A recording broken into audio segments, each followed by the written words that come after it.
نحمدہ و نصلی علی رسولہ کریم اما بعد فاعوذ باللہ من الشیطان الرجیم بسم اللہ الرحمن الرحیم السلام علیکم۔ میں ہوں آپ کی میزبان شازیہ اور آپ دیکھ رہے ہیں شازیہ ڈیجیٹل۔ آج ہم آپ کے لیے ویڈیو لے کر آئے ہیں عبدالحبیب اتاری کی۔ اس ویڈیو کے بارے میں آپ کو کیا بتاؤں، اس اشعار سے آپ اندازہ لگائیے گا۔ دکھوں نے تم کو جو گھیرا ہو تو درود پڑھو، دکھوں نے تم کو جو گھیرا ہو تو درود پڑھو، جو حاضری کی تمنا ہو تو درود پڑھو۔ آپ کسی بھی پرابلم میں ہیں، قرض میں ڈوبے ہوئے ہوں، بزنس پرابلم ہو یا کوئی بھی فیملی ایشوز میں ڈسٹرب ہوں، آپ کسی بھی مسئلے کا شکار ہوں، یہ ویڈیو مکمل دیکھیے گا، پلیز اسکپ نہیں کیجیے گا۔ اور آئیے ہم سب مل کر آقا کریم صلی اللہ علیہ وآلہ وسلم پر درود و سلام کا نذرانہ پیش کرتے ہوئے ویڈیو کی جانب بڑھتے ہیں۔ اللہم صلی علی سیدنا و مولانا محمد و علی آلہ و اصحابہ و بارک وسلم۔ درود پاک کب کب کہاں کہاں اور کیسے کیسے کام آتا ہے۔ ایک بہت ہی خوبصورت واقعہ، بڑا ایمان افروز واقعہ ہے جو میں آپ کے سامنے پیش کرتا ہوں۔ ایک دوست نے اپنے ایک دوسرے دوست کو قرض دیا، اور جب اس نے قرض دیا تو وہ قرض ایک بڑی اماؤنٹ تھی، 3000 دینار۔ وہ ٹائم آ گیا جب اس ٹائم وہ قرض لینے کے لیے اپنے دوست کے پاس گیا کہ بھائی مجھے میرے پیسے واپس دو، تو اس نے کہا کہ پیسے تو نہیں ہے میرے پاس، میں کولیپس ہو گیا ہوں، بزنس اب میرا ختم ہو گیا ہے، میں تمہاری رقم نہیں دے سکتا۔ اس نے ایک اور ٹائم دے دیا اسے کہ ٹھیک ہے اب اتنے دنوں کے بعد میں دے دوں گا۔ وہ ٹائم بھی گزر گیا، اور جب وہ ٹائم بھی گزر گیا تو اس کے بعد اس دوست نے کہا کہ اب تو پیسے دے دو بھائی، میرا ٹائم پورا ہو گیا ہے۔ پھر نہ دے سکا ٹائم۔ آخر کار معاملہ جو ہے وہ کورٹ میں چلا گیا، قاضی کے پاس چلا گیا۔ اب قاضی نے جس کو پیسے دینے تھے اس کو بلایا اور کہا کہ بھائی آپ کو اس کے پیسے دینے ہیں؟ کہتا ہے ہاں پیسے تو دینے ہیں۔ تو کہا پھر دیتے کیوں نہیں ہو؟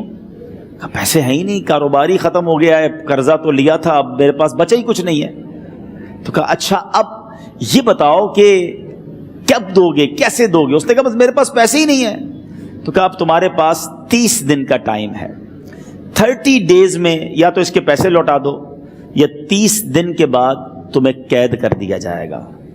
یہ شخص اب گھر آیا، پیسے تو تھے نہیں، مگر شاید علماء نے لکھا کتابوں میں، یہ واقعہ کئی بڑی بڑی کتابوں میں لکھا اور درود پاک کے فضائل کی بڑی بڑی کتابوں میں لکھا، اور اس شخص نے سوچا کہ اس نے ایک حدیث پاک پڑھی ہوئی تھی کہ جس میں نبی پاک علیہ الصلوۃ والسلام نے فرمایا ہے، جس کا مضمون ہے کہ جو شخص پریشان ہو، مصیبت زدہ ہو، اسے چاہیے کہ مجھ پر کثرت سے درود پاک پڑھے، کیونکہ درود پڑھنا مصیبتوں اور پریشانیوں کو لے جاتا ہے۔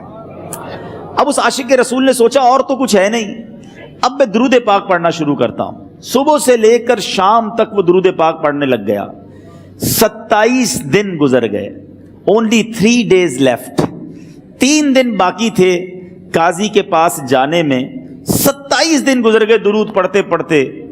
جب 28ویں رات آئی تو آنکھیں تو بند ہوئیں، مگر خواب میں اسے ایک آواز آئی، گھبراؤ نہیں، تمہارا قرضہ ادا کر دیا جائے گا، تمہارا مسئلہ سالو ہو جائے گا۔ صبح اٹھتا ہے، درود پاک پڑھ رہا ہے، مگر کہتا ہے یہ آواز سے تو مسئلہ حل نہیں ہوگا، پیغام کیا ہے اسے سمجھ نہ آیا۔ 28واں دن گزر گیا، 29ویں رات آ گئی، مگر اب آنکھیں بند ہوئیں اور قسمت جاگ اٹھی۔ نبی پاک صاحب لولاک صلی اللہ تعالیٰ علیہ وسلم خواب میں تشریف لائے، اور پیارے آقا صلی اللہ تعالیٰ علیہ وسلم نے فرمایا گھبراؤ نہیں، علی بن عیسیٰ وزیر کے پاس جاؤ، وہ تمہارا قرضہ ادا کر دے گا۔ اب یہ عاشق رسول صبح اٹھا تو ویری فریش، حشاش بشاش کہ اب تو کام ہو گیا، نبی پاک نے خواب میں آ کر بشارت دی ہے۔ مگر پھر ذہن میں سوال آیا کہ علی بن عیسیٰ کے پاس جاؤں گا تو ثبوت کیا ہے، پروف کیا ہوگا؟ میں جا کر اس کو کہوں گا کہ میرا قرضہ دے دو تو ایسے تو قرضہ نہیں دے دینا، اور میں نے اس کو کہا کہ مجھے نبی پاک نے خواب میں کہا ہے، اور اس نے اگر مجھ سے کوئی نشانی مانگی تو میں نشانی کیا دوں گا؟ آخری دن تھا، 29واں دن تھا، وہ بھی درود پڑھتے پڑھتے گزر گیا۔ 30th نائٹ آ گئی، صبح وہ دن ہے جب عدالت میں جانا ہے، اب اس رات پھر نبی پاک علیہ الصلوۃ والسلام خواب میں تشریف لائے اور آقا علیہ الصلوۃ والسلام نے فرمایا کہ علی بن عیسیٰ وزیر کے پاس جاؤ، وہ تمہارا قرض ادا کر دے گا۔ کہا حضور چلا تو جاؤں گا، لیکن اگر وزیر نے مجھ سے کوئی نشانی طلب کی تو میں کیا جواب دوں گا؟ پیارے آقا علیہ الصلوۃ والسلام نے کمال کا ارشاد فرمایا کہ علی بن عیسیٰ سے کہنا کہ تم روزانہ فجر کی نماز کے بعد 5000 بار درود پاک پڑھتے ہو، یہ راز فقط تم جانتے ہو اور تمہارا رب جانتا ہے۔ اب یہ جب صبح اٹھا تو ایک نشانی بھی مل چکی تھی۔ عدالت میں جانے سے پہلے وزیر کے دربار میں پہنچ گیا، اسے یہ ڈر تھا کہ آج پیسے نہ لوٹائے تو سزا ہو سکتی ہے۔ جب وزیر کے دربار میں پہنچا تو وزیر اپنے مشیروں کے ساتھ بیٹھا تھا۔ کہا مجھے آپ سے بات کرنی ہے۔ کہا بتاؤ کیا بات کرنی ہے؟ کہا میں ایک پیغام لایا ہوں آپ کے لیے۔ اچھا کس کا پیغام لائے ہو؟ کہا میں نبی پاک جناب محمد مصطفیٰ صلی اللہ تعالی علیہ وسلم کا پیغام لایا ہوں۔ وہ عاشق رسول وزیر تھا، کہتا بتاؤ میرے آقا نے کیا پیغام دیا ہے؟ کہا حضور میں 3000 دینار کا مقروض ہوں، آج آخری دن ہے اور میرے آقا نے مجھے بشارت دی ہے کہ آپ سے کہوں کہ آپ میرا قرض ادا کر دیجئے۔ علی بن عیسیٰ کہتا ہے کوئی ثبوت ہے آپ کے پاس؟ ہے کوئی دلیل بھی ہے آپ کے پاس؟ میں کیسے مان لوں کہ آپ کو نبی پاک علیہ الصلوۃ والسلام نے بھیجا ہے؟ عاشق رسول کہتا ہے خالی ہاتھ نہیں آیا، میرے آقا نے مجھے دلیل بھی عطا فرمائی ہے، مجھے ایک ایویڈنس بھی دیا ہے، اور پروف یہ ہے حضور کہ آپ روزانہ صبح فجر کی نماز کے بعد نبی پاک صلی اللہ تعالی علیہ وسلم کی بارگاہ میں درود و سلام کا نذرانہ پیش کرتے ہیں۔ جب تک 5000 کا عدد پورا نہیں ہوتا آپ اس وقت تک کسی اور سے بات نہیں کرتے، اور اے وزیر صاحب یہ راز صرف آپ کو پتا ہے اور آپ کا رب جانتا ہے۔ اللہ اکبر! وہ وزیر تو جس کو کہے نا جھوم اٹھا، ایسا عاشق رسول وزیر تھا جو روزانہ صبح 5000 درود پڑھتا ہو، اس کی تو عید ہو گئی نا۔ وہ کہتا ہے مرحبا یا رسول اللہ، میرے آقا نے میرے درود قبول کر لیے، اس سے بڑھ کر میرے لیے سعادت کیا ہوگی؟ اب یہ وزیر اپنی سیٹ سے اٹھتا ہے، اپنے کمرے میں جاتا ہے، تھوڑی دیر بعد واپس آ کر اس عاشق رسول کے ہاتھ میں 3000 دینار رکھ کر کہتا ہے حضور پہلے 3000 دینار تو نبی پاک کا حکم کی میں ادب سے بجا لاتا ہوں، میرے آقا نے جو حکم فرمایا یہ 3000 دینار آپ کو پیش کرتا ہوں، حضور ایک اور 3000 دینار لیجئے۔ میرے گھر آپ آئے، اتنی اچھی خبر سنائی، آپ نے قدم رنجا فرمایا، یہ 3000 اس کا نذرانہ ہے، اور ایسا کیجئے 3000 اور لیجئے، اس سے اپنے بچوں کے لیے کچھ چھوٹا موٹا کام شروع کیجئے، اور ایک وعدہ کر کے جائیے آج کے بعد زندگی میں آپ کو جب بھی کوئی کام پڑے میں آپ کا بھائی ہوں، مجھے یہ خدمت کا موقع دیجئے گا۔